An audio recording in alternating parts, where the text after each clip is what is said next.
Hey everybody, how's it going? I just wanted to share a little story with you today. Something that I've been thinking about here the last few days. It popped in my mind. This is something that happened. It was about 30 years ago. We were living in the Uwharrie Mountains here in North Carolina. Now, if you're unfamiliar with North Carolina, the Uwharries are a low-lying mountain range in the central part of North Carolina.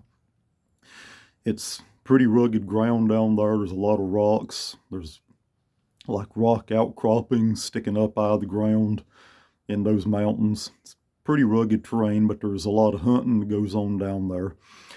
And when we were living down there, it was about 30 years ago, I used to like to go out squirrel hunting. Well, there was one morning I went squirrel hunting. I went down the hill, down in the woods behind us. There was about like a little valley down there.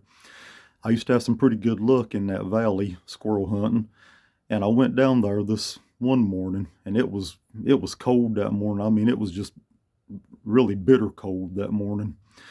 And I stood around down there for a little while. I was about to freeze, not having any luck. I could hear squirrels around. I saw maybe two or three or so, but they never came out where I could get a really good shot at them. And I stood around down there for a while in that valley, and I was about to freeze. And I finally, I said, I don't guess I'm going to have any luck. And I came back up to the house. I was going to go in, and I thought, well, there was some woods out in front of us. And I thought, well, I'll go out there just for a few minutes and try my luck. I'll see if I can get anything. If not, I'm calling it quits. I'm done for today. So I went out there.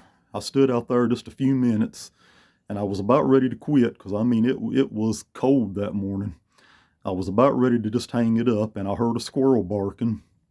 I looked. There was an oak tree. It was a big oak tree just a few yards away, and right up in the top of that tree, just about as high up as you could get, there was a squirrel up there. Well, I aimed up there at him, and I thought, no, there's no way I'm going to make this shot. And it was almost like something said, no, it's yours, take the shot. And I hesitated for just a second, and I went ahead, squeezed the trigger, and that squirrel that come tumbling out of that tree all the way down to the ground, I hit it right in the heart. It was a clean, instant kill. It was a really good shot. I got that one squirrel. That's all I'd been able to get that morning. I was about froze to death by this point. So I got the squirrel, I put the gun up, and there was a man that lived beside of us just right down the hill. His name was Mr. Free. And now he was a diabetic. He had health problems. He couldn't really get out and go and do much. And he told me one time that if I ever got a squirrel and didn't want it, he'd take it. Well, I had only got that one this morning, so I thought, well, I'm just going to take it down there and give it to him. So I carried the squirrel down there, knocked on his door. I give him the squirrel. And he went ahead, got a knife. We went around to his outbuilding. He went ahead and skinned and dressed the squirrel. And when he got done, he asked me, was I busy? Was I doing anything? I told him no. So he told me to go with him. We went out and got in his van. And we went to some store down there. I have no idea where it was at. I couldn't even find it again now.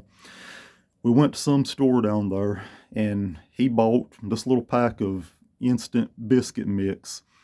And we came back to his house, and he told me just hang around for a few minutes. And he went in there, and he made that little pack of instant biscuits, and he threw that one little squirrel, all I'd been able to get. He threw that little squirrel in the frying pan and fried it, and he made some squirrel gravy. And the two of us sat there that day and basically just had lunch. It was a small lunch, just one squirrel. But we had lunch that day with that squirrel and biscuits and squirrel gravy. And it was really good. It was really good. And it's just something I think about once in a while. Mr. Free, he's gone now. He died it's probably been about 20 years ago Mr. Free died. But, I liked Mr. Free. He was all right. He gave me a couple of deer antlers one time. They're not a matched set. It's some that he found out in the woods. He gave them to me. I still have those antlers. And I still think about Mr. Free once in a while, and I think about that day, that squirrel, and the two of us having lunch with that squirrel and the biscuits and gravy. It's just one of those little things, just a memory, it comes back once in a while. It was a good memory. I enjoyed it. And I was thinking about it a couple of days ago. That came back to me. I've been thinking about it, and I don't know. I just wanted to share it with you. I just hope y'all enjoy that little story. Thanks for watching.